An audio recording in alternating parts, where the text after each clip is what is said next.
Olá, bem-vindo ao primeiro episódio do AgroTecnoCast. Meu nome é Rafael Herig. Esse podcast é um oferecimento da AgroTecno Research. E hoje vamos tratar de assuntos bastante importantes, assuntos bastante relevantes, pensando no estabelecimento das lavouras, dos grandes cultivos, em especial tratando de temas dentro da cultura da soja e dentro da cultura do milho. Dentro desse contexto, dentro dessa possibilidade, estará conosco hoje aqui no AgroTecnoCast o professor Dr. Mauro Antônio Rizardi. O professor Mauro Antônio Rizardi é professor da Universidade de Passo Fundo, com mestrado e doutorado em fitotecnia pela Universidade Federal do Rio Grande do Sul e, recentemente, trouxe até Passo Fundo, mas também a todas as regiões via rede social, via a plataforma digital, a UpHerb, a Academia de Plantas Daninhas. Professor Mauro, um grande prazer tê-lo conosco nesse momento e será uma grande satisfação fazer esse bate-papo com o senhor.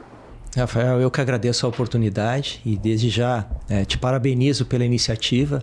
Como diz a mensagem, que saber juntos é saber mais. Acho que essa é a ideia mesmo da gente poder tentar contribuir. Eu acho que cada vez mais a busca de conhecimento ela é importante, mas não é qualquer conhecimento, tem que ser um conhecimento fundamentado na pesquisa, na experimentação, de tal forma que a gente consiga contribuir com quem está na ponta, que é o produtor.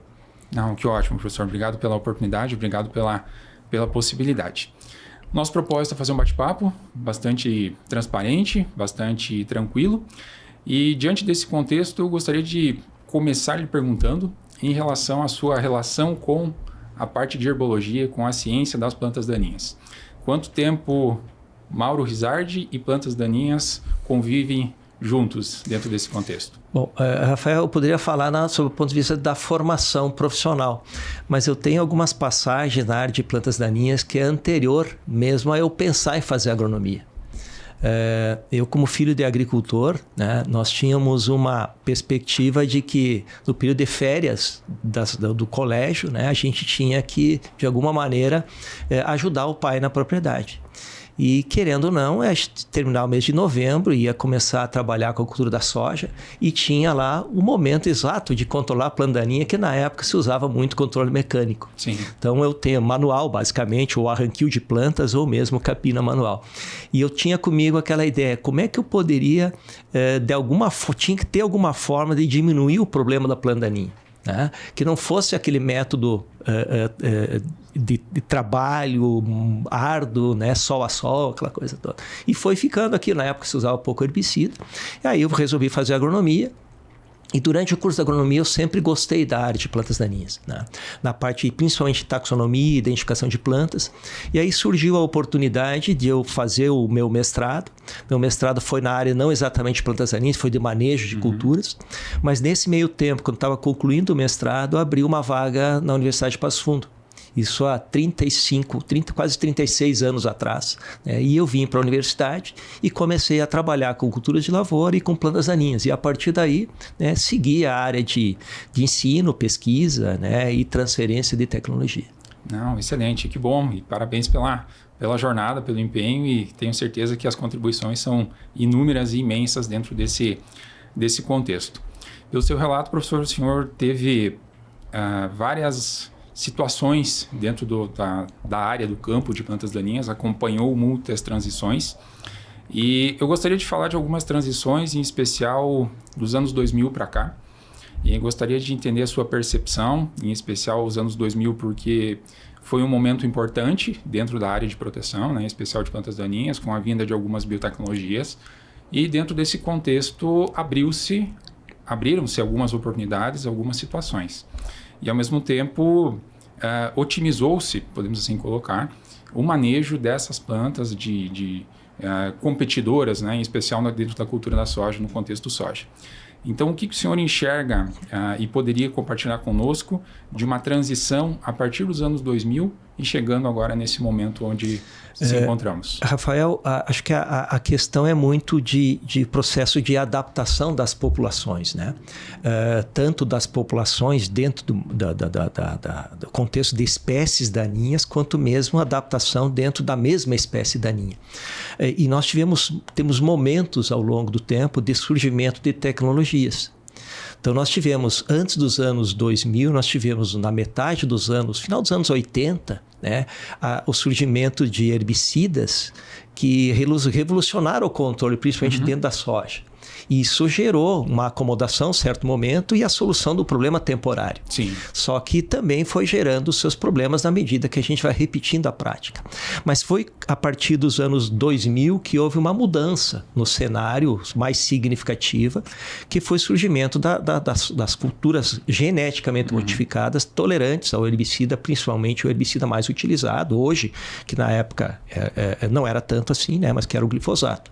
E nós passamos a ter culturas inicialmente da soja, depois do algodão e depois do próprio milho tolerante ao glifosato. Então isso houve uma simplificação muito grande no sistema produtivo, no manejo de plantas daninhas, no controle de planta daninha. Isso acabou modificando, né, ao longo dos anos, principalmente a partir do final dos anos, metade dos anos 2000 para frente, né, a mudança na composição de plantas daninhas. Então hoje o conjunto de plantas que nós temos são plantas que a gente chama de difícil controle. Ou seja, plantas que nós não conseguimos mais ter um controle somente com uma estratégia. Né? E já não estou falando somente de uma estratégia química do herbicida, de uma estratégia somente. Exato. Seja combinando herbicidas, eu tenho que pensar dentro de um sistema produtivo, de uma forma mais integrada. Aquele cenário nosso que nós tínhamos uma vez, e mesmo na escola, mesmo a gente passava a informação, a ideia de que o controle de plantas daninhas se fazia dentro de uma cultura, na verdade, não. Hoje nós temos que pensar dentro de um sistema. Nós temos algumas espécies que surgiram por causa do sistema e tem outras espécies que são dentro da cultura, que são mais recentes. Então aí muda totalmente a nossa estratégia de manejo. Mudam-se as dinâmicas e mudam-se as oportunidades, talvez, para trabalhar dentro dessas situações e dentro dessas perspectivas. Perfeito. E acho que isso que é um dos grandes problemas que nós temos no agro relacionado a plantas daninhas. A gente aposta, às vezes, numa estratégia só. E a natureza é uma natureza muito dinâmica. Então, essa dinâmica interfere na dinâmica da planta daninha dentro do sistema. E há um processo de adaptação dessas populações. Vou dar um exemplo. Hoje nós estamos numa região, nós estamos hoje em Passo Fundo, Exato. mas se pegar, levarmos em consideração o azevém. O azevém é uma planta de inverno ou verão? Relativo. A princípio seria de inverno, mas hoje nós temos azevém desde o mês de março, começando o fluxo de emergência, e termina em novembro. Sim. Né? Então, houve uma adaptação dela, uma amplitude maior de ocorrência. A própria buva, ela hoje germina praticamente todo ano. Talvez não janeiro, fevereiro, mas nós temos regiões mais frias, mas chove mais, que tem esse processo de germinação. A dinâmica que nós temos no Brasil Central hoje do pé de galinha, né, do próprio amargoso anterior ao próprio pé de galinha, foi problema do sistema produtivo que levou à seleção desses problemas que nós temos hoje. Exato. São situações que, infelizmente, acabam acontecendo em alguns momentos, né, em algumas perspectivas, por algumas estratégias, por algumas situações até então trabalhadas e adotadas que também nos demandam alguns cuidados e nos demandam algumas ações de manejo. E quando o senhor coloca essas possibilidades de sistema, para aqueles que nos acompanham, seja via áudio no Spotify, seja assistindo nas plataformas do YouTube, como o senhor vislumbra o sistema, pensando nesse nosso cenário que estamos aqui, Rio Grande do Sul, quais oportunidades, quais situações talvez o agricultor, o técnico poderia exercitar de uma forma tão mais interessante, pensando justamente em contemplar essas espécies que o senhor trouxe? Rafael, se nós pensarmos que a planta daninha, a origem dela é a semente, nós temos que entender, a primeira coisa, a dinâmica da semente da planta daninha, tanto em termos de fluxo de emergência ou momentos de produção de sementes. E nós temos um cenário no Rio Grande do Sul, pegando como exemplo o Rio Grande do Sul, que no momento da colheita da soja, muitas vezes a gente está colhendo a cultura e colhendo a planta daninha junto. Sim. E reinfestando a área. Então, eu sempre digo assim, nas palestras, nos treinamentos que a gente faz, quando é que eu devo começar o controle? Olhando o que está sobrando dentro da cultura da soja, que é a cultura principal. A partir do momento que eu vejo que está sobrando, né, eu vou poder montar a estratégia. por exemplo, se eu tenho sementes produzindo, se eu tenho plantas produzindo semente nessa fase, naturalmente, ao longo do ciclo do inverno e verão, eu posso ter plantas daninhas porque eu tenho a semente do solo. Exato. Se eu tenho plantas que sobrou plantas na área e eu cortei, é possível que eu tenha parte delas que vão rebrotar. Então, o momento começa quando? No outono. Ou seja, colher a soja é o momento de limpar, ou seja, de eu corrigir aquilo que sobrou da cultura principal. Iniciam-se as operações dentro do sistema. E aí não importa se eu vou plantar trigo, se eu vou plantar canola, se eu vou plantar uma cultura de cobertura. Eu não posso plantar nenhuma dessas culturas em cima de uma área que sobrou plantas da cultura anterior. Independente se for uma cobertura, o conceito de plantio no limpo permanece o mesmo. No caso, uma cobertura não é por causa da produtividade, é por causa do sistema. Do manejo. O que a gente tem observado agora no mês de outubro, às vezes setembro? O agricultor chega, desseca ou elimina a vegetação lá de cobertura para plantar a cultura de soja, desseca, rola às vezes a cobertura. Exato. Vai 30 dias depois, tu abre a cobertura e tem a plantaninha lá embaixo. Muitas vezes de rebrote da planta que sobrou lá da colheita do verão ainda. Então o manejo dessas plantas ele é fundamental. Se a gente for para uma região como Centro-Oeste, já é diferente. Nós temos uma outra situação. Lá eles têm um período seco antes de plantar soja. Então é um momento mais delicado. Mas também o ideal seria, se possível, colher a soja, né? Só que lá eles plantam milho. Sim. Então aí atropelam a colhedora de soja, janela curta. Né? Mas eu sempre digo assim, se o produtor no Centro-Oeste que faz soja e milho safrinha, se ele não usa a área toda com milho safrinha, ele pode naquela parte da área onde não usa milho safrinha limpar a área. E o pé de galinha e o próprio amargoso surgiu por causa disso. É o mau manejo dentro da soja. Eu desseco a soja, não mato o pé de galinha, eu dou uma queimada nele, ou no amargoso, colho, corto, ele rebrota dentro do milho. Dentro do milho não tem alternativa de controle, quando vou colher o milho está seco. Sim. E aí ela pereniza na área, a dificuldade de controle. Então eu tenho que entender esses momentos. Outro ponto importante, agora pensando na planta daninha, né? Quando é que ela é mais sensível? Quanto mais jovem. Sim. Então eu tenho que tentar, no meu manejo, fazer com que ela sempre seja pequena. Como é que eu posso? Pequenas, exatamente. Que daí, se olhar as bulas dos herbicidas, 99% deles é controle, no máximo até 6 folhas. Sim. Então, não é a árvore. A árvore eu não consigo controlar com herbicida. Eu tenho que trabalhar com plantas jovens. Independente da espécie, quanto maior a planta, mais difícil o controle. O pé de galinha, por exemplo, que ainda no Rio Grande do Sul não é um problema muito sério, mas que é um problema seríssimo no Centro-Oeste, Mato Grosso do Sul, Goiás, Mato Grosso, Paraná, parte do Paraná também. A grande dificuldade tem casos de resistência, mas a grande dificuldade que tem é o tamanho da planta. Sim. Nós temos uma planta lá que é uma toceira, aí não dá. Né? E os graminicidas, que seriam alternativos, eles controlam plantas jovens, 3, 4 perfilhos. Então tem que ser jovem a planta, não deixar ela perenizar na área. Exato. Muito bem.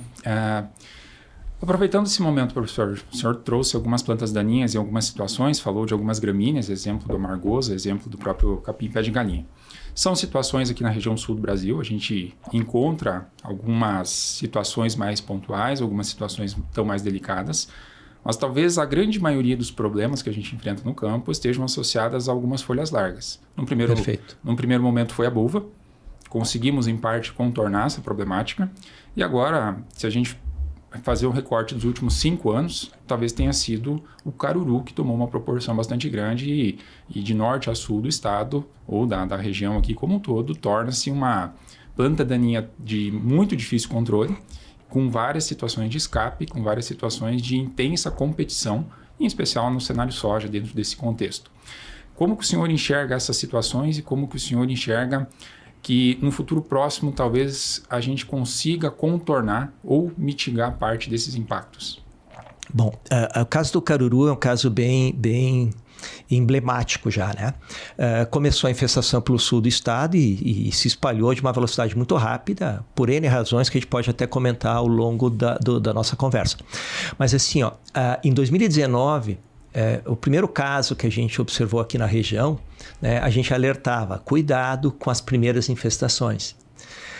Por que foi tão rápido? A velocidade, a quantidade de sementes que ela produz, ela é muito grande.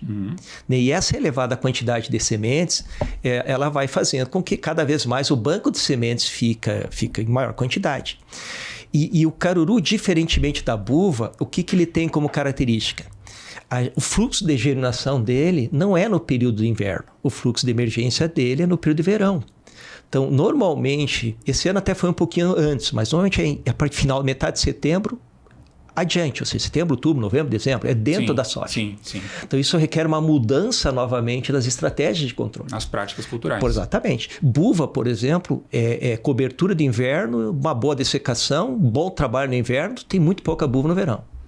Então, a gente pode colocar, professor, dentro desse contexto, que buva eu manejo antes da semeadura da soja, em grande parte das situações, e talvez a dificuldade do caruru esteja associado porque após a semeadura, ele passa a então ingressar dentro do sistema. Perfeito. Ele começa a avançar junto com a cultura. É aquilo que eu chamo plantas daninhas do sistema e plantas daninhas da cultura.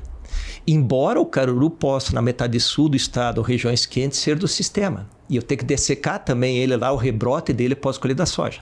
Mas no momento, o nosso grande problema é os fluxos de emergência dentro da cultura. Nesta safra especificamente, no milho safra, o que a gente tem observado? Reclamações ou produtores nos procurando, dizendo que aplicaram um herbicida para milho e houve um novo fluxo. Então, no caso de milho, nós vamos ter que mudar de novo o sistema. Nós vamos ter que falar com pré-emergente, no milho mesmo, e complementar depois com herbicidas em pós-emergência, que matem o novo fluxo de planta e ainda atuem na emergência, né? No novo fluxo de emergência que tem. Sim. No caso da soja, eu tenho certeza absoluta que nós vamos ter que fazer mais de uma aplicação, tanto na pré-emergência quanto sobre a soja, né? E, além disso, trabalhar com transgenias.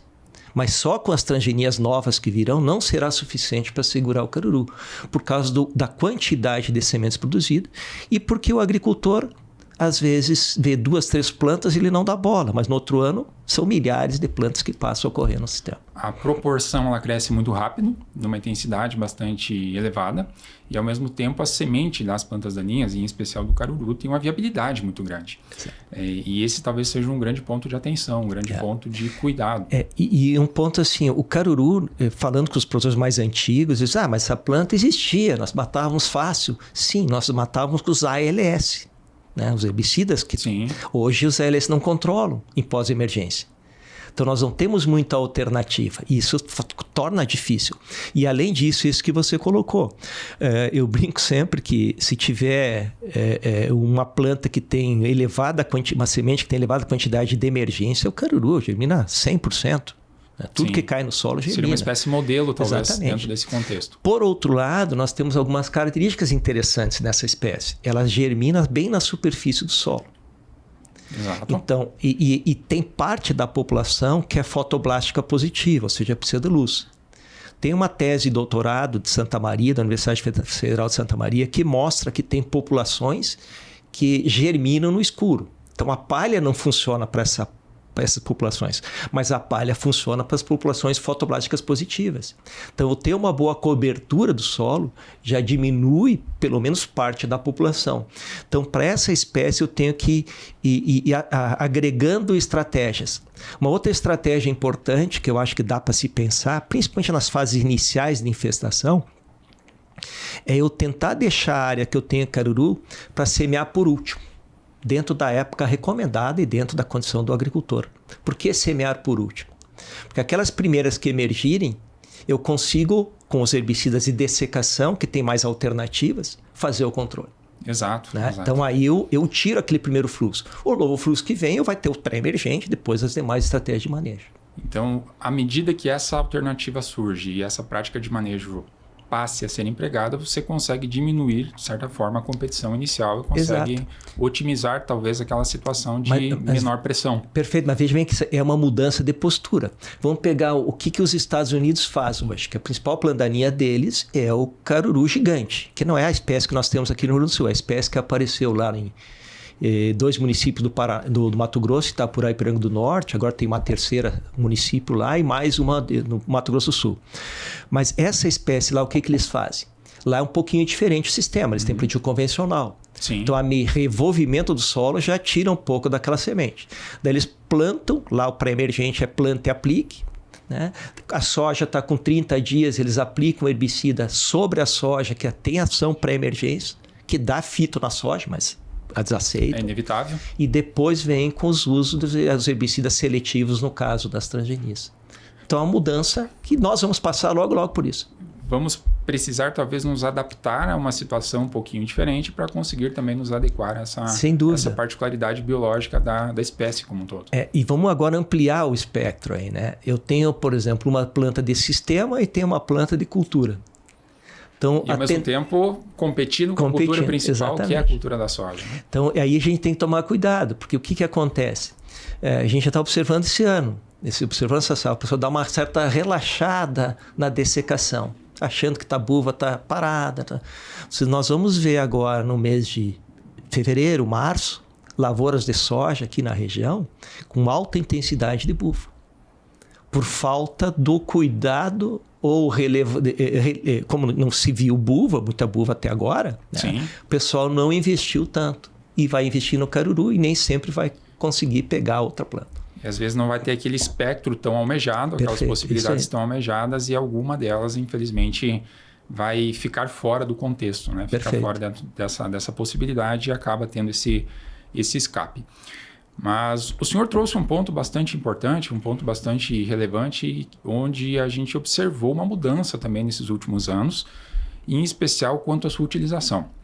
Talvez nesse recorte dos últimos 5 anos a gente possa afirmar que o uso dos herbicidas pré-emergente ganhou uma proporção bastante grande, que talvez não era tão comum ou tão praticado em um outro momento, talvez algumas décadas atrás.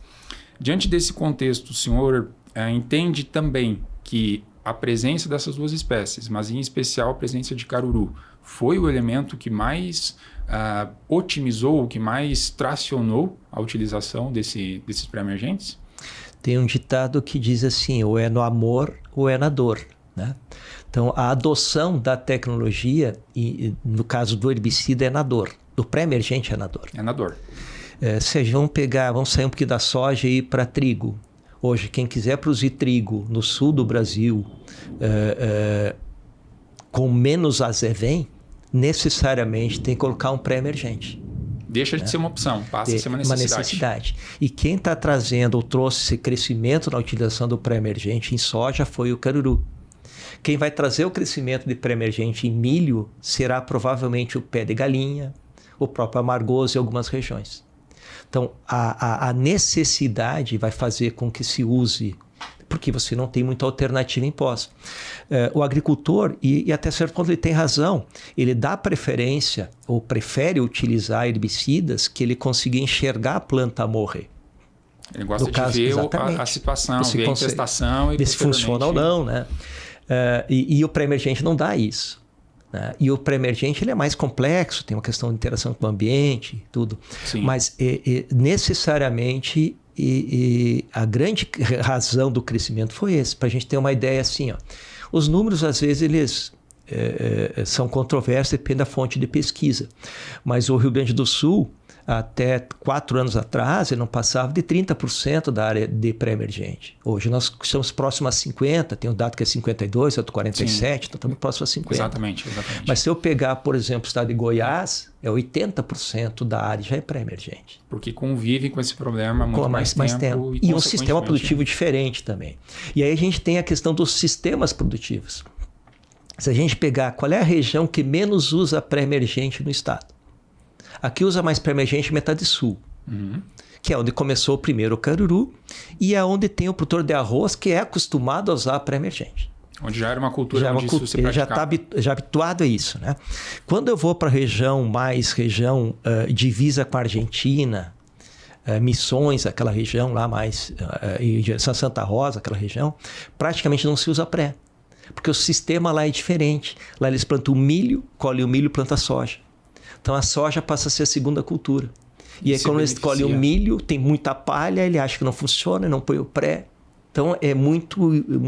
Agora, quando tiver o problema mais acentuado, vai ter que se usar, porque não tem muita alternativa. Será necessário de alguma forma ou outra. E um ponto assim também, Rafael, que é importante a gente chamar a atenção.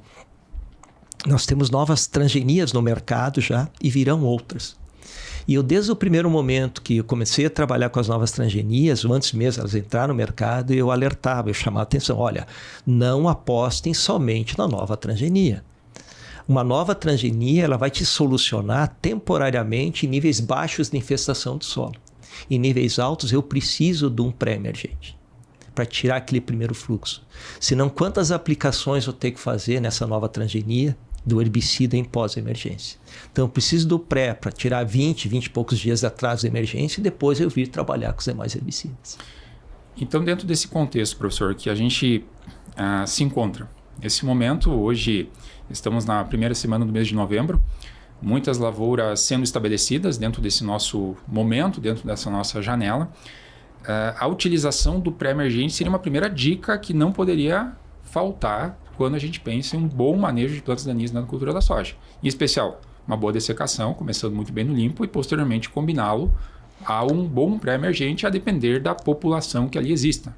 Eu acho que essa é a última frase que você colocou, a depender da população. Por isso que eu disse que começa quando? Eu olhar o que te sobrou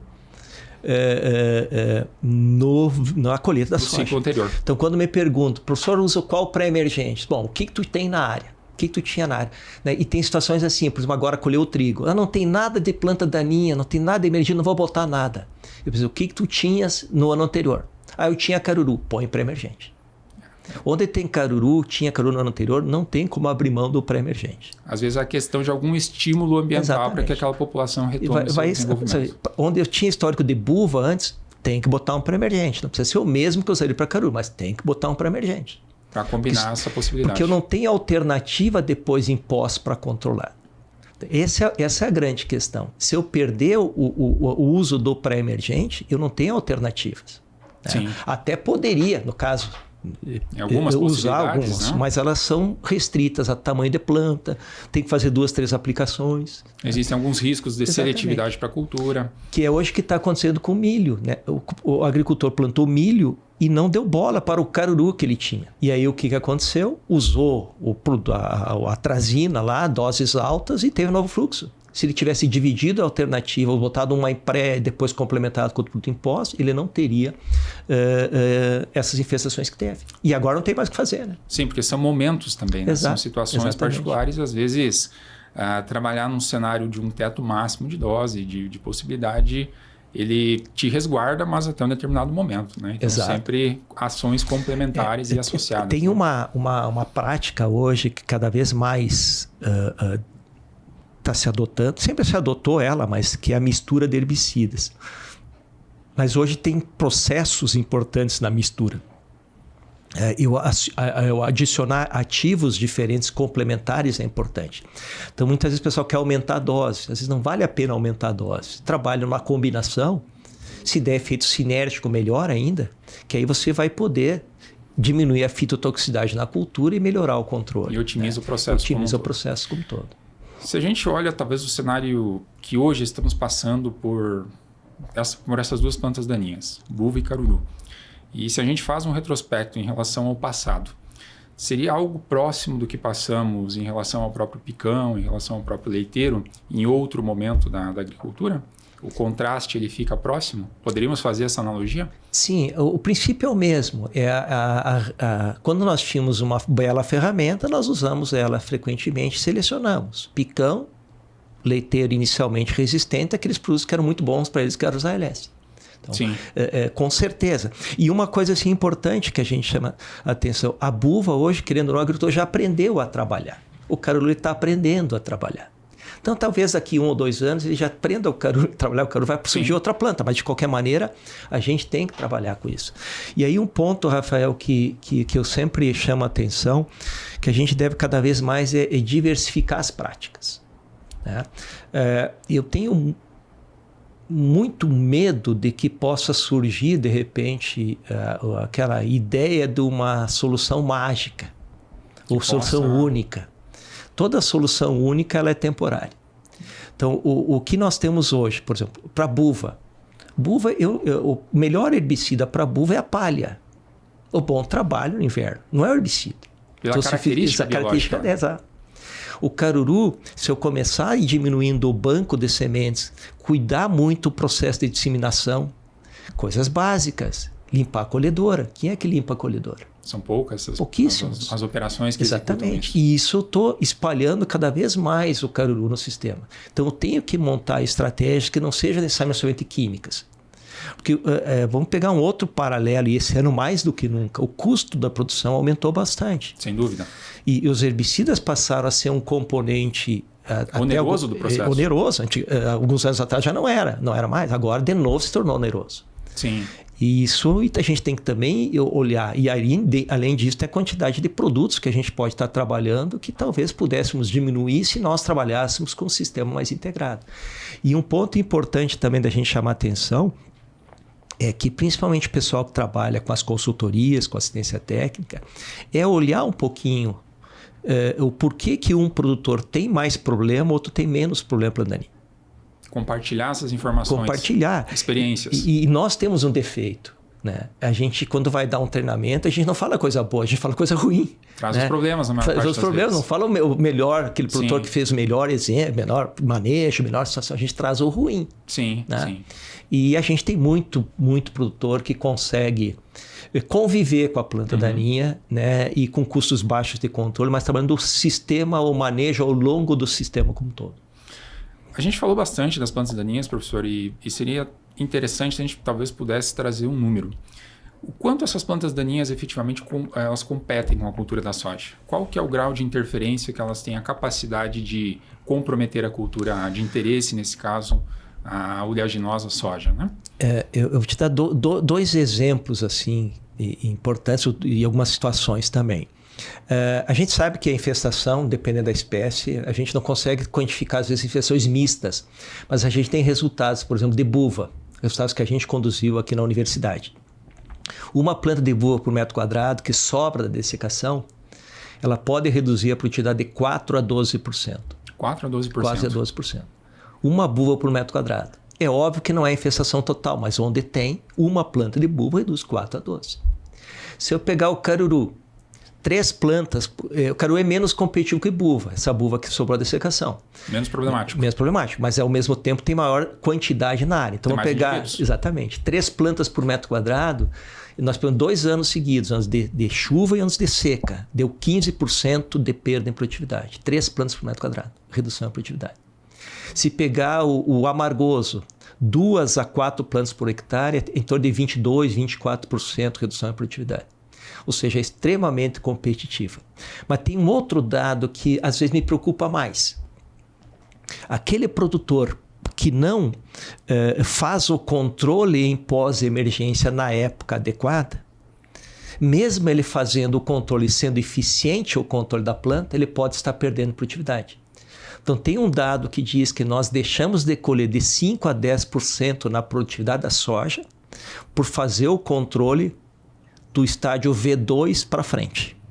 Ou seja, se eu fizer o estágio V2, tiver planta daninha na área, mesmo eu fazendo em V2, eu posso estar perdendo 5% de perda em produtividade. Ou seja, aquela situação em que houve uma defasagem ou houve um escape na dessecação, no pré-plantio, a planta emergiu, a planta soja, certo? Uma cultura de interesse.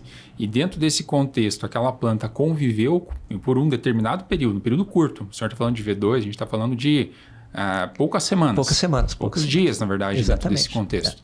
E mesmo nessa proporção, a planta daninha já interfere sobre a cultura. E não é só a que sobra da dessecação, aquela que emerge junto com a soja. Então, veja bem, esse é um dado bastante preocupante. Então, isso é preocupante. Porque muitas vezes o usuário final, o agricultor ou a recomendação é que se espere um pouquinho mais para fazer o manejo em pós-emergência à cultura. Para ter um maior fluxo de emergência. Maior fluxo de emergência e conseguir otimizar a operação como um todo. Eu vou dar um dado aqui, que é uma tese de doutorado de uma aluna nossa, que ela trabalhou com caruru, além da questão desses valores que eu falei de perda, mas tem um dado extremamente interessante. Ela conseguiu quantificar qual o dano dos primeiros carurus que emergem e aqueles que vão emergir cerca de 30, 35 dias depois. Com a cultura da soja já mais avançado no seu estágio. Então, aquele que emergiu junto com a soja, ele é em torno de 24%, 29%, 24%, 29% mais competitivo do que aquele que emerge 30 dias depois. É muito significativo. Esse impacto. Por isso que é fundamental sair no limpo.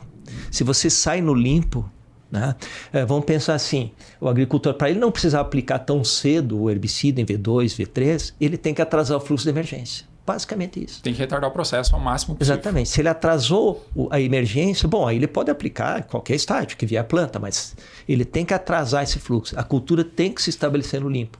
Ela largando com dianteira competitiva, ela vai ser muito menos afetada por os novos fluxos de emergência que ocorrem depois. Ela tende a seguir com o seu potencial máximo ou com menor grau de impacto. Para milho, tem outro dado extremamente importante. Em milho, a partir do estágio V2 do milho, que é 2 folhinhas totalmente desenvolvidas, né?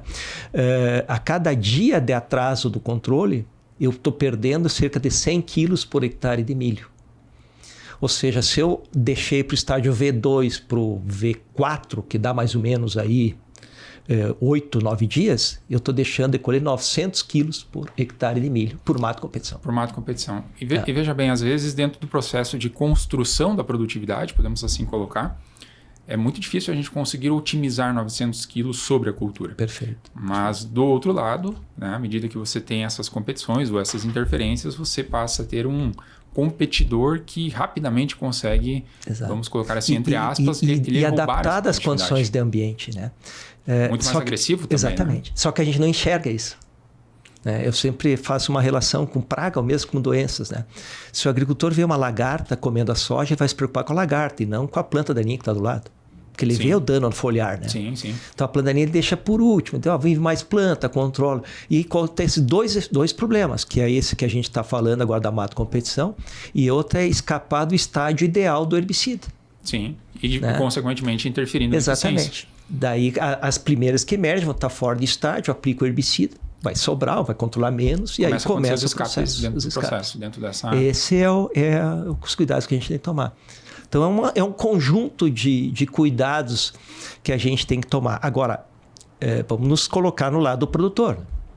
Quantas preocupações o agricultor tem? São inúmeras. Inúmeras, né? No dia a dia, né? Nem vou falar do clima, né? Exato. Todas as preocupações que ele tem. Então, a gente que trabalha com planta daninha, a gente vai lá e olha aquele problema específico. Sim, né? sim. Então, a gente tem que passar para o produtor, às vezes, algumas práticas que sejam mais operacionais, abrangentes, né? Por que a soja RR ela entrou tão fácil para o produtor? Porque ele aceitou tão rapidamente. Porque agilizou, facilitou o trabalho dele, né? Foi uma coisa muito... Otimizou o tempo. Não tem nenhuma tecnologia logística como um todo. Exato, né? De adoção tão rápida quanto ela, né? Sim. Então, por causa disso. Então, nós vamos ter que buscar também facilitar um pouco a vida do produtor nesse sentido. Não, excelente. O senhor comentou bastante a respeito de novas possibilidades de manejo no que diz respeito à cultura. No que diz respeito à cultura soja ou à cultura milho, né, em termos de biotecnologias, em termos de engenharia de plantas, podemos assim colocar. Mas do ponto de vista de tecnologia de herbicidas, vislumbram-se algumas novas possibilidades num curto, médio prazo que possam nos auxiliar de uma forma tão mais interessante nesse momento e nesses alvos que a gente está comentando? Existem umas perspectivas bem melhores hoje, né? Se a gente voltar... Só para ter uma ideia, assim, um dos últimos mecanismos de produtos que estão no mercado em escala foi de 1986, que foi do glufosinato de amônio. São 40 anos. Exatamente. Então, agora estão começando a surgir novos mecanismos, mas ainda nós estamos vivendo na fase das associações de herbicidas antigos, buscando as sinergias. O efeito aditivo em algumas situações também. Se a gente olhar hoje dos herbicidas pré-emergentes que nós temos para a soja, dos novos e os antigos que tem, das misturas, nós temos hoje em torno de 13 misturas formuladas. Sim. E começou com mistura de 2 ativos de mecanização diferente. Hoje são 3 ativos diferentes. Então está começando a entrar Mais as misturas 3, mais robustas, usando o espectro de plantas, que é uma coisa importante na área de plantas daninhas. Nós não temos infestação de uma espécie só. Nós temos uma que predomina. Sim. Mas se a gente olhar, nós temos situações aí que tem 3, 4 espécies. Paralelas e competindo ao mesmo tempo. Você falou do picão e do leiteiro. Então imagina um cenário onde eu possa ter na área um caruru resistente a glifosato, resistente a LS, ter um leiteiro resistente a ambos e ter um picão resistente. Um herbicida só não controla um. Então eu tenho que fazer misturas triplas. Exato. Então, para poder ter esse. Então, essas misturas, então essa é a tendência no primeiro momento dos novos. Otimizar aquelas possibilidades já existentes. Que nós temos muito potencial nesses herbicidas ainda. Eles ficaram um tempo sem ser usados, agora na mistura. São doses menores, são situações diferentes. Porque hoje o que a gente busca, por exemplo, antigamente, anos atrás, a gente buscava um pré-emergente que ele protegia o ciclo todo. Que eu não precisava aplicar pós. Sim. Né? Então, mas eram doses altas. A persistência maior. Exatamente. A soja era outro hábito de crescimento, outra característica, outro ciclo. Né? Hoje não. Hoje nós temos matéria de ciclo curto, pouca. Então, são mais sensíveis. Sim. A gente tem que diminuir doses, diminuir o período em si de residualidade. Claro. Mas combinando. Então, isso é possível buscar esses efeitos sinérgicos. A gente entender o processo. Também virão produtos novos, né, com potencial grande, principalmente para gramíneas. Nós temos 2 produtos aí chegando no mercado bem interessantes. Um para dessecação, outro para dessecação e também pós-emergência, que serão ferramentas importantíssimas para manejar. Não somente eles, mas também vêm com associações, vêm para complementar. Que hoje, assim, por mais que no Rio Grande do Sul a gente não tenha ainda, a não ser salvo alguns locais, problema de gramíneas em si, mas no Brasil, se a gente for elencar, a principal planta daninha no Brasil, no sistema soja, é o amargoso ainda. Né? Continua sendo o líder de... O líder em área, mais de quase 25 milhões de hectares, 30 milhões de hectares. Poxa vida. E o pé de galinha crescendo numa velocidade muito rápida. Logo vai ultrapassar a buva e outros. Né? Então, essas gramíneas tendem a crescer. No Rio Grande do Sul, o que eu espero? O que é a nossa pesquisa? É um crescente. O amargoso talvez não em função da temperatura. É um limitante para ele. Limitante. Mas na metade, pegar a região de divisa com a Argentina, tem o fluxo gênico que vem da Argentina para cá, que é um problema. Né? Mas o pé de galinha crescendo. O capim-arroz talvez seja um dos grandes problemas que nós temos no Rio Grande do Sul. Por causa do histórico todo da espécie no arroz. Então, dentro das gramíneas, capacidade de adaptação também. Exatamente. Né? E talvez esse seja o grande ponto das plantas daninhas, né? A capacidade que elas têm de se adaptar aos vários sistemas, aos vários modelos, às várias regiões, às condições climáticas como um todo. E são muito versáteis dentro desse contexto. A gente tem algumas máximas que a gente diz assim, olha, tal região é onde vem o problema. Por que aquela tal região é a origem? Porque o sistema produtivo é simplificado. Foi pressionando demais. Exatamente. Então a gente tem, por exemplo, uma espécie que é a cravorana. Sim.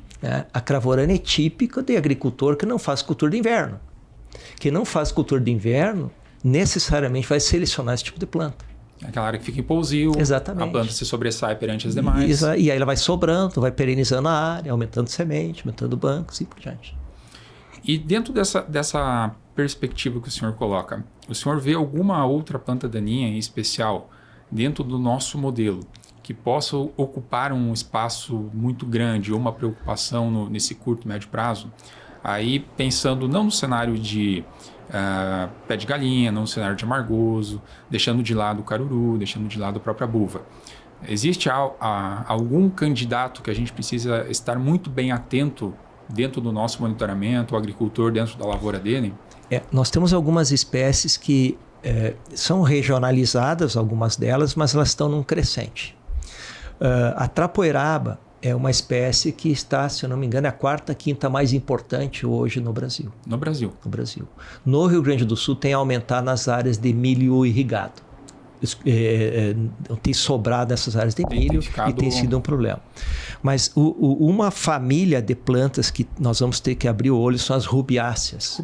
Que envolve poaia, muito para o sul do Brasil, para o Rio Grande do Sul, parte de Santa Catarina, e a vassourinha de botão. A vassourinha de botão ela é uma planta mais da região norte, mas que foi se adaptando ao centro-oeste. Hoje, se a gente for elencar as plantas daninhas principais do centro-oeste, pé de galinha, né? O amargoso, embora já seja mais fácil de manejar, e dentre as folhas largas é a vassourinha de botão.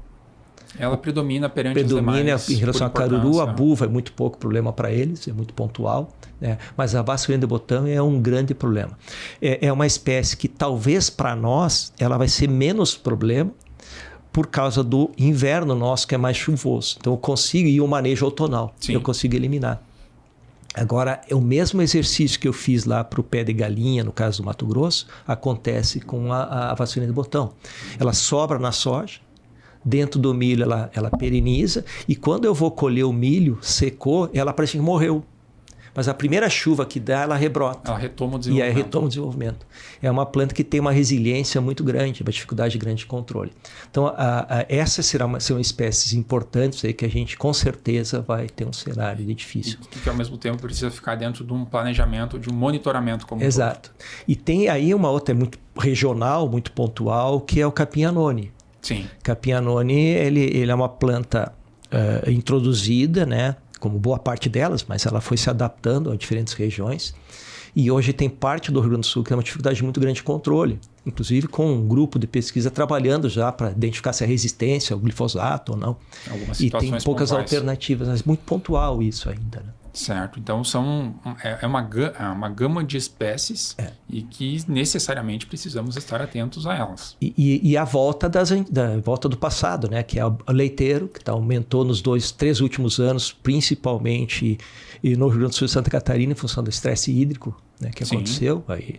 E o picão preto, que veio do Paraguai, em função do cenário do Paraguai de 2 safras de soja, soja sobre soja, pressão, seleção. Hoje a principal planta daninha no Paraguai é picão preto. Picão preto.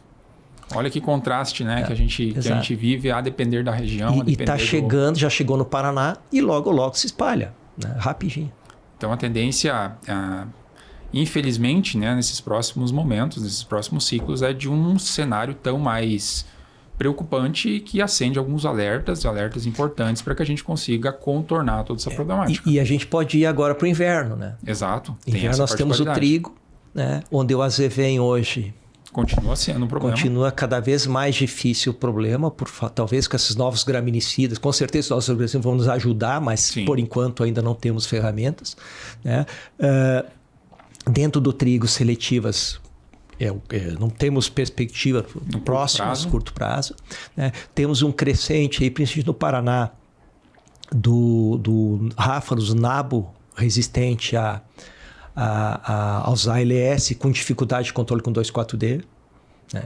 Então é um cenário também que nos preocupa, né? de dificuldade de controle. Onde efetivamente cada vez mais aquela palavra sistema passa a compor esse nosso planejamento, essas nossas decisões e esse novo conceito de manejo, talvez, que é pensar o todo, né? Pensar todas essas possibilidades. Né? Quando a gente pensa no sistema, se nós tivéssemos feito a lição de casa, mantivéssemos lá o percentual de milho, cerca de 30% da área de milho, restante de soja no sul do Brasil, né? E trabalhado com herbicidas de uma mecanização diferente de soja e milho, ou se no milho safrinha tivesse sido feito um bom controle com herbicidas diferentes daqueles da soja, com certeza o nosso cenário não seria esse. Hoje o momento seria diferente. Seria totalmente diferente. E tem um ponto que é importante, que é válido também, que mencionemos, que ao mesmo tempo que essas plantas daninhas competem diretamente com a cultura, elas são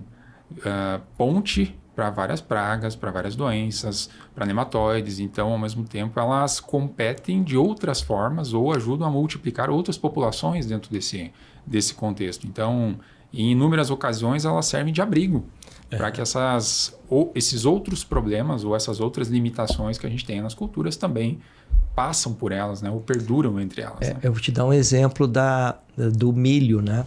O milho voluntário, o milho guacho, milho, né? Que sobra da colheita. Há uns 10 anos atrás, 12 anos atrás, a gente fez uma publicação sobre o impacto desse milho que sobrava sobre a soja, a produtividade da soja. Quanto que dá de mato competição. Pensando na interferência da planta sobre planta. Né? E nós chegamos aos números lá. Tivemos um aluno que fez mestrado com esses resultados aí, né? E também a gente depois fez outros trabalhos com perdas de torno de 20%, 22% em produtividade da soja. Uma planta por metro quadrado. Ninguém dava bola para controlar. Né? Quando é que se começou a dar ênfase maior para a necessidade de controle? Quando se associou a presença dessas plantas voluntárias a surgimento ou ao aumento na ocorrência da cigarrinha. Funcionando como ponte. Como ponte verde. Né? A própria ferrugem da soja, né? Nós temos vários exemplos de plantas aí, trips associadas, né, a cravorana e a outras espécies. Então é importante a gente também ter essa visão de limpar a área, não só sob o ponto de vista da planta daninha, mas também do sistema. Pensando dentro do todo, pensando dentro de todas essas possibilidades, né, de todas essas situações. Mas eu queria lhe fazer também uma pergunta, professor, no seguinte aspecto. Se em algum momento nos depararmos no campo, aí voltando um pouquinho ao assunto buva ou até mesmo ao assunto caruru, quais as opções, né, ou quais as possibilidades que a gente teria para atuar sobre aquele escape em pós-emergência da cultura, onde efetivamente eu já estou enxergando ou a gente já vislumbra a possibilidade da presença de plantas maiores? Qual seria a alternativa? Existe, primeiro, alguma alternativa e sabemos dos riscos frente à seletividade, o senhor mais cedo colocou esse ponto para nós, mas muitas vezes as aplicações ocorrem em frente à dor que o senhor mais cedo trouxe.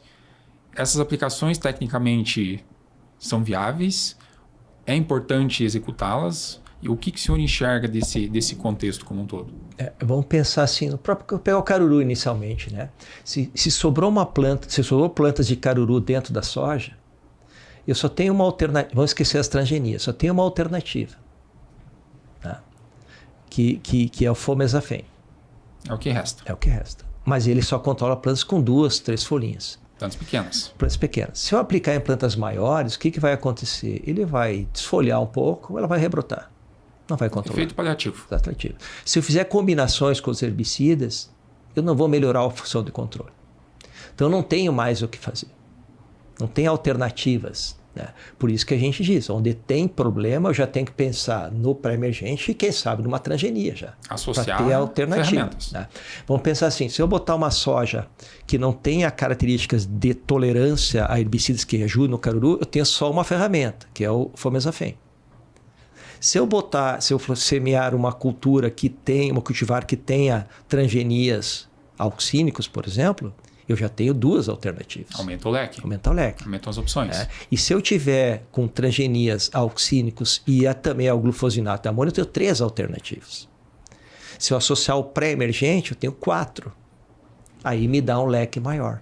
São mais as opções, são mais situações brandas que você vai conseguir contrastar. Para buva é um pouco diferente. Buva eu posso fazer algumas combinações de herbicidas que me ajudem a segurar o fluxo de emergência, o desenvolvimento dela, dar uma travada nela, a cultura vem e fecha entre linha, daí ela consegue diminuir a mato-competição. Não vai controlar, mas diminui a mato-competição. Evita com que o processo se torne tão intenso e chegue naqueles níveis que mais cedo o senhor trouxe para nós.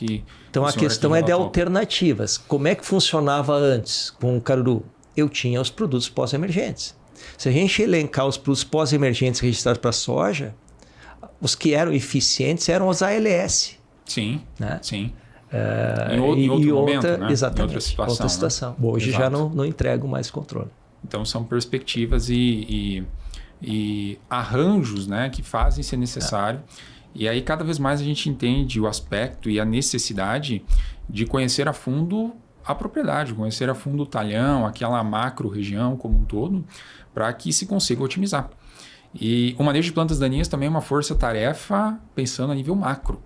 Às vezes, se dentro do contexto maior ou mais abrangente, se vários agricultores praticam, e às vezes existem lavouras onde ocorre um escape, principalmente para a buva, que é a semente mais leve, mais fácil de disseminar, talvez todo o esforço ali construído acaba ficando um pouquinho em vão. Então, é um esforço coletivo e que demanda uma ação conjunta para alcançarmos sucesso. Quando a gente diz para olhar a área, sua área, olha do vizinho também, bem como você falou, né? Porque se está no vizinho, por certeza a parte vai vir. Então, o que eu tenho que me proteger? Como é que me proteger? Usando as estratégias, né, para evitar eu tenho comigo assim, ó, eu uso muito nas palestras, né? Sim. Que seria fácil eliminar plantas daninhas. Não deixar entrar semente na área. Sim. A semente que entrou não deixar ela emergir. E a que emergiu não deixar produzir semente. Se você fizer isso, pronto. Só que não tem como fazer totalmente. Não há como blindar todo o processo. Mas eu posso diminuir o acesso à quantidade de sementes na minha área. Sim, sim. É muito mais... Vamos pensar assim, se eu tenho um produto que me dá 90% de controle. Sim, e eu bom nível. Bom nível, né? Considerado bom nível. Sim. Mas se eu tiver 100 plantas por metro quadrado, sobre quanto? Há um residual, há um resquício que ali fica perdura. E se for 99%, quanto vai sobrar? Mesmo assim, um resquício. Então, alguns indivíduos eu sempre... tenho que ir diminuindo a população, porque senão eu não vou conseguir ter uma eficiência boa. Então, também podemos associar o manejo de plantas daninhas a estratégias tanto a curto prazo, imediatistas talvez, né? Seja a adoção para o presente momento, assim como ações que, por hora, vão nos demandar ações ou atividades ou análises para safras futuras. Então, pensando 1, 2, 3, 4 ciclos à frente, né? Dentro desse cenário de não deixar produzir semente, uma coisa que acontece muito no Rio Grande do Sul é o agricultor colher a cultura de verão e deixar a área. Sim. Né? Vamos pensar assim, vou resolver plantar trigo, mas resolve plantar trigo 15 dias antes ou 20 dias antes. Nas vésperas. Nas vésperas. Nesse meio tempo, aquela vegetação que estava lá, ele não fez nada, produziu semente. Então ele reinfesta a área. Onde tem milho safra, é pior ainda, porque tem produtores que fazem o seguinte, colhe o milho e larga o gado em cima do milho. Sim. Não que o gado seja o problema, não, mas se tiver semente de planta daninha, o gado vai comer e vai espalhar. Sim. Então a gente tem que cuidar o manejo muito mais dentro do todo, não só dentro da cultura. A entre safra é importante. Onde tem janela ampla, tu tem várias possibilidades. É muito mais fácil manejar plantas daninhas onde tem uma janela grande, como nós temos aqui do inverno, sim, ou onde não tem.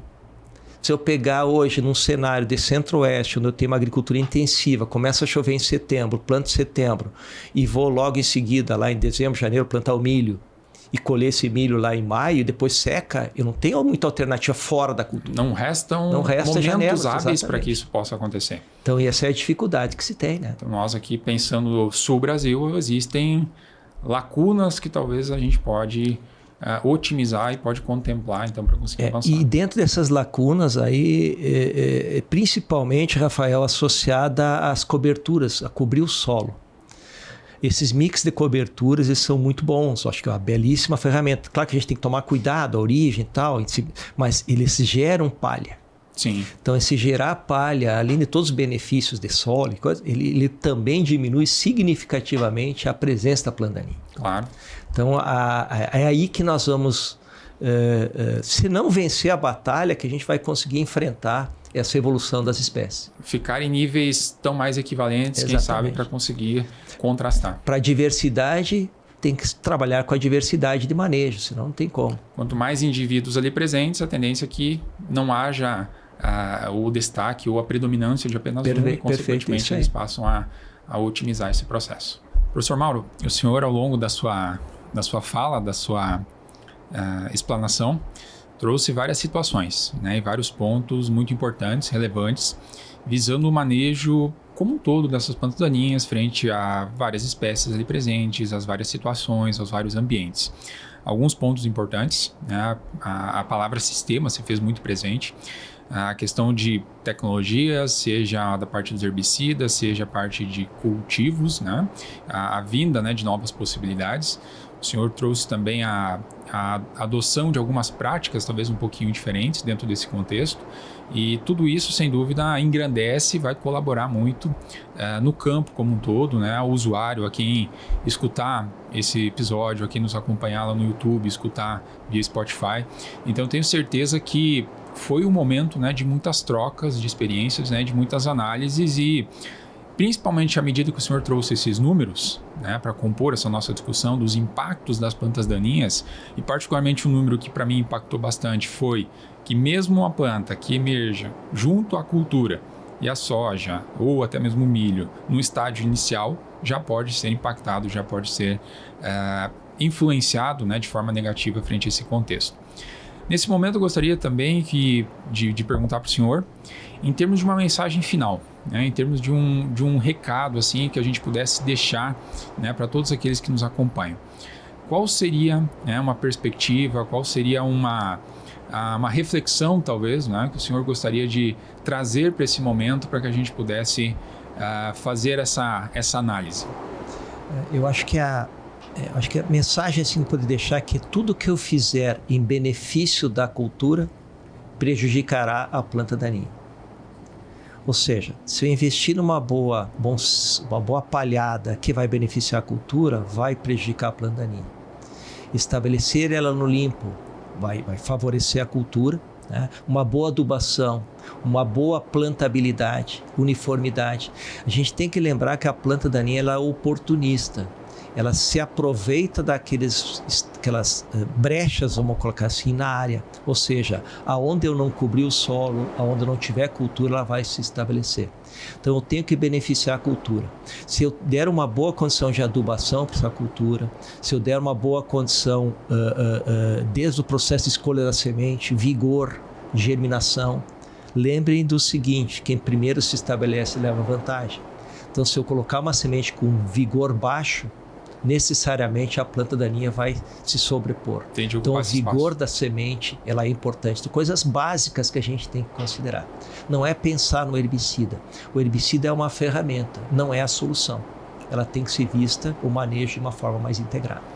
Surgem possibilidades de complementos e de adoção conjunta de estratégias. Talvez esse seja o grande ponto, essa seja a grande mensagem, né, para a gente deixar para o nosso ouvinte, né?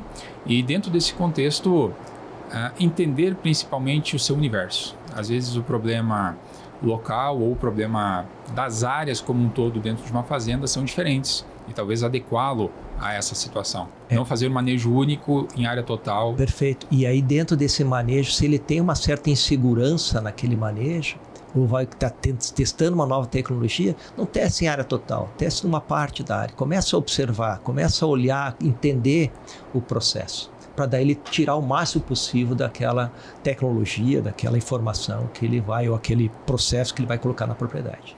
Não, excelente. Professor Mauro, para finalizar nesse momento, nessa nossa situação aqui de bate-papo, o senhor sempre foi um entusiasta das plantas daninhas, como colocou, começou muito cedo essa jornada, passou por vários momentos, vários períodos, acompanhou vários problemas e também várias soluções dentro desse universo.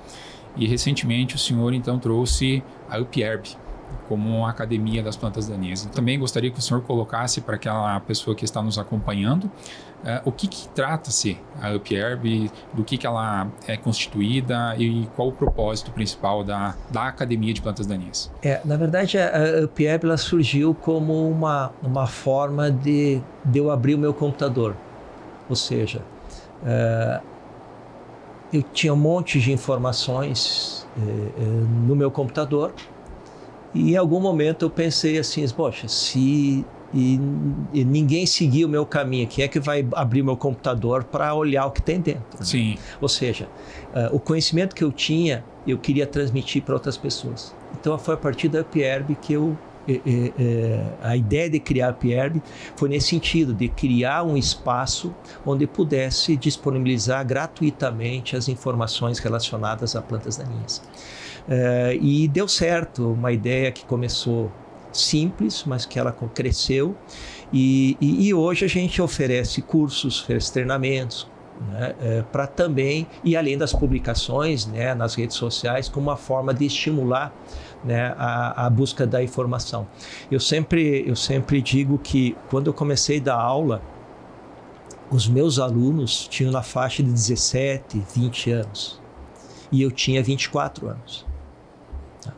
Depois de 35 anos, os meus alunos continuam com 17 e 20 anos. Eu já não estou mais com 24. Sim. Então, tem que tentar uma linguagem que essa geração entenda um pouco mais. Que fique algo mais plausível. Exatamente. Então, no site da UpHerb, ele tem, e nas redes sociais, ele tem a pílula. Mas se ele quiser buscar um tratamento mais completo, ele tem livros, tem publicações, tem artigos que ele pode se aprofundar naquele determinado assunto. Esse é o objetivo da UpHerb. Excelente, um grande propósito. Tenho certeza que está provocando muitas análises e motivando muitas pessoas também a compreenderem, né, todo esse universo de uma forma muito mais tranquila, de uma forma muito mais interativa também, né, que é importante dentro desse novo conceito, né, dentro desse novo modelo. Professor Mauro, muitíssimo obrigado pela sua participação. Agradeço muito o seu tempo, a sua disponibilidade em estar conosco hoje. Obrigado, e espero em breve encontrá-lo novamente para que a gente possa de novo discutir um pouquinho sobre plantas daninhas, refinando alguns temas e refinando algumas possibilidades. Com certeza, pode contar comigo, Rafael. Obrigado pela oportunidade e novamente parabéns pela iniciativa. Já é um sucesso, com certeza. Que bom, que bom. A todos vocês que estiveram conosco nesse episódio, fica o nosso agradecimento. Nos acompanhem nas redes sociais, que em breve teremos novos episódios, com novos conteúdos e com novos participantes, e sem dúvida trataremos de assuntos tão relevantes quanto esse que hoje conversamos aqui com o professor Dr. Mauro Antônio Rizardi.